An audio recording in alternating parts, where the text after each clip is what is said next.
Kama nga kay magkanta. Naragot ka.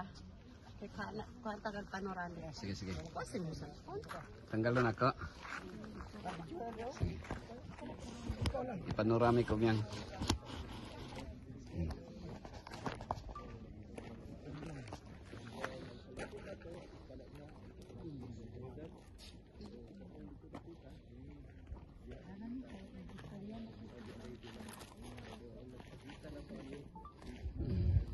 Kaya okay mga ka-rooftop, mayong hapon is since pa man may hapon sa tanan, may udto or may butang. So nata diri sa Qumran mga ka-rooftop. Mao ni siya ang area diri sa Jericho. At bang sa Dead Sea. So natay kining Qumran, gitawag na siya diri na founded ang Dead Sea Scroll.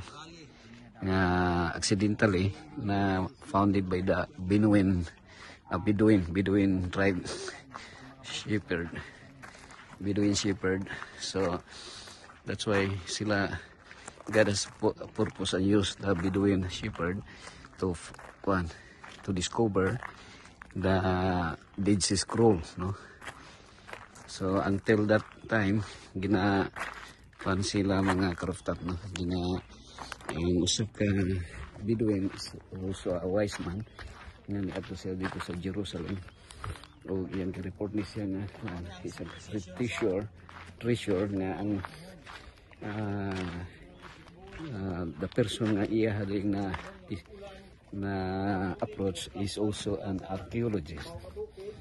So kini nga area dire being believed na mo ni siya ang lugar sa mga Jewish group of people na kung ano siya na founded nila na usa ni siya ka sa mga karaang mga tao sa unang panahon nga naghimo sila ko murag pina-portrait nila niya Rajon nga diri mga rooms ni siya excavated sa mga archaeologist. So nagyan sila na sila ritual bath sa mga Jewish nga bago sila mo worship sa Ginoo, mo simba sa Ginoo, sa God Almighty. So maligo sila diri. And the wonders of all wonders kay the wonder of all wonders kay wala sila tubig diri pero naday time nga mo sila kanang nay miracle nga mahitabo or dunay ulan dito sa ibabaw sa bukid mga Jordanian sa Jordanian Valley dito sa mga ka-rooftop. Diri sila makuha og mga tubig para ilang need nila kada adlaw. Congrats sama ni Qumran mga ka-rooftop. Okay, so basta giun sa pinakakaraan ang nadapit ni karaan kaya nga exhibition lugar. Dito ko diri og Qumran stone.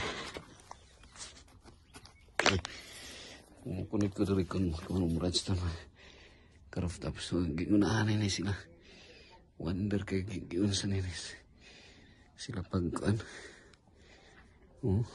paghimo. So di basta ni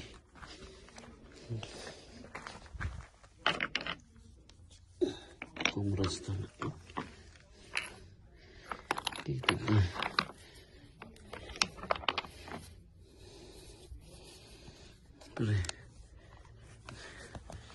Dako-dako lang gini. So, ini Qumran stone. Ito dili Qumran stone.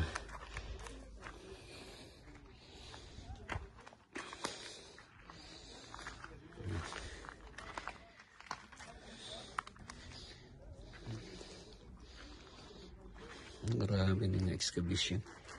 Ka-rooftop. picture taking sa Bye bye.